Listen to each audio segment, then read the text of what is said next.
Hi all welcome back to our session. So என்ன பார்க்கலாம் அப்படின்னா, தமிழ் பாட்டாலே தெரிஞ்சிருந்திருக்கும். என்னன்னா எஸ்பிஐ கிளரிக்கல் மெயின்ஸ் இன்னைக்கு ஓகேவா. ஸோ இன்னைக்கு 21st நவம்பர் அட்டன் பண்ணியிருக்காங்க.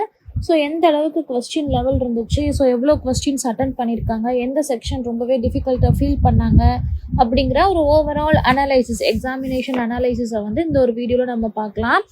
ஸோ என்ன அப்படின்னு சொல்லி பார்த்தோம்னா, எஸ்பிஐ கிளரிக்கல் மெயின்ஸ் இந்த டைம் ஈஸி கிடையாது, மாட்ரேட் அப்படிங்கிற ஒரு கேட்டகரியில் தான் இருந்திருக்கு ஓகேவா. So most of the students analysis வச்சு பார்க்குறப்போ this time it is moderate level.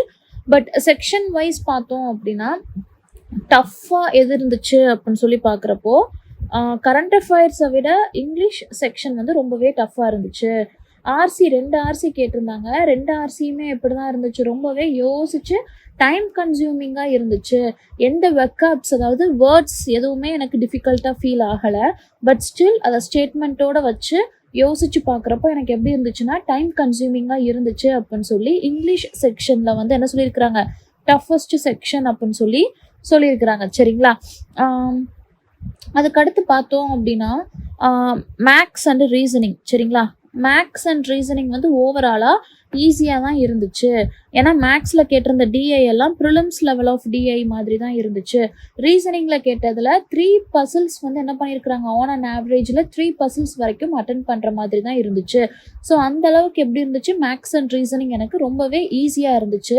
But சொதப்பி வச்சது எது அப்படின்னா இங்கிலீஷ் டஃப்பாக இல்லை, பட் இட் இஸ் டைம் கன்சியூமிங்காக இருந்ததுனால யோசிக்கிற மாதிரி இருந்துச்சு அப்படின்னு சொல்லியிருக்காங்க. சரிங்களா.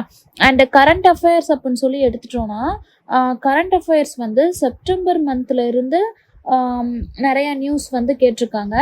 அதே மாதிரி ஜூலைல இருந்து மே மந்த்ல இருந்து ஓகேவா, June July May month September month இதில் இருந்து கரண்ட் அஃபேர்ஸை வந்து என்ன பண்ணியிருக்கிறாங்க அப்படின்னா நிறைய கொஸ்டின்ஸ் இருந்தது. யூஸ்வலாகவே ஸ்டாட்டிக் பார்ட் வந்து எப்படி இருக்கும், ரொம்பவே கம்மியாக தான் இருக்கும். பட் இந்த டைம் ஸ்டாட்டிக் பார்ட்லேருந்து கொஸ்டின்ஸ் வந்து அதிகமாக இருந்துச்சு. ஸ்டாட்டிக்கான கொஸ்டின்ஸ் வந்து டைரெக்டாக கேட்ட கொஸ்டின்ஸ் எல்லாம் நிறையா இருந்துச்சு. ஸ்கீம்ஸ் வந்து எல்லாருக்குமே தெரிஞ்ச ஸ்கீம்ஸாக இல்லாமல் இன்டெப்த்தாக ஸ்கீம்ஸ் கேட்டிருந்தாங்க. ஸோ இந்த மாதிரி சொல்லியிருந்தாங்க. சரிங்களா. பட் கரண்ட் அஃபேர்ஸை கம்பேர் பண்ணுறப்போ இங்கிலீஷ் வந்து எப்படி தான் இருந்துச்சு, நம்பர் ஆஃப் அட்டம்ஸ் கொடுக்கறது கம்மியாக தான் இருந்துச்சு. பிஓ லெவல் ஆஃப் எக்ஸாம்ஸில் கூட இங்கிலீஷ் அந்த மாதிரி கேட்கல. ஒய் பிகாஸ் இந்த ஒரு பர்டிகுலர் அப்கமிங்கில் நடந்து முடிஞ்ச எல்லா எக்ஸாம்ஸ்லையுமே ஈஸியாக தான் என்ன பண்ணியிருந்தாங்க, இங்கிலீஷ் வந்து கேட்டிருந்தாங்க. ஐபிபிஎஸ் பிஓ மெயின்ஸில் கூட எப்படி தான் இருந்துச்சு, ஈஸியாக தான் இருந்துச்சு. பட் இந்த டைம் இங்கிலீஷ் வந்து எப்படி பண்ணிட்டாங்க, கொஞ்சமே டஃப் ஆக்கிட்டாங்க அப்படிங்கிற மாதிரி ஸ்டூடெண்ட்ஸ் என்ன பண்ணியிருந்தாங்க, காமனாக சொல்லியிருந்தாங்க. சரிங்களா.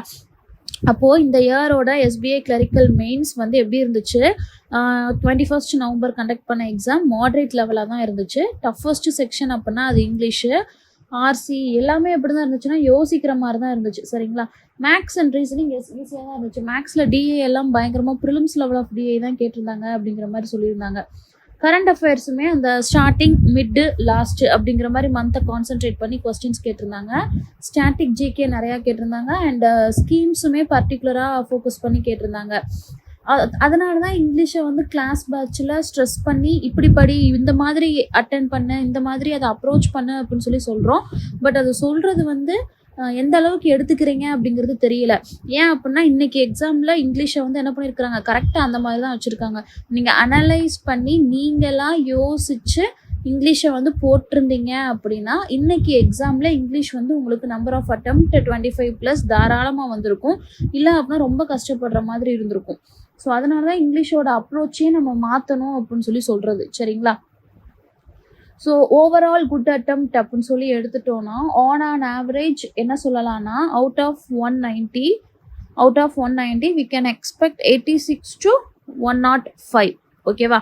86 to 105.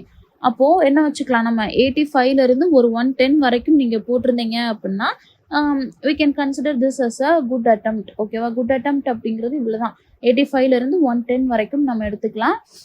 ஒரு சில இடத்துல வந்து 90+ இருந்து 110 அப்படிங்கிற மாதிரி கூட சொல்கிறாங்க. But we can conclude like 85ல இருந்து 110 out of 190. We can call this attempt as a good attempt. சரிங்களா. ஸோ உங்களோட ஒப்பீனியன் என்ன இந்த டைம் எக்ஸாமினேஷன் பற்றி, எவ்வளோ கொஸ்டின்ஸ் அட்டன் பண்ணீங்க, எந்த செக்ஷன் ரொம்பவே டஃப் ஆஃப் தி டஃபஸ்ட்டாக இருந்துச்சு, எங்கே ரொம்ப கஷ்டப்பட்டீங்க அப்படிங்கிறத சொல்லுங்க. சரிங்களா? So hope this session is useful and thank you for வாட்சிங். சுரேஷ் IAS அகாடமி, வெற்றியின் முகவரி.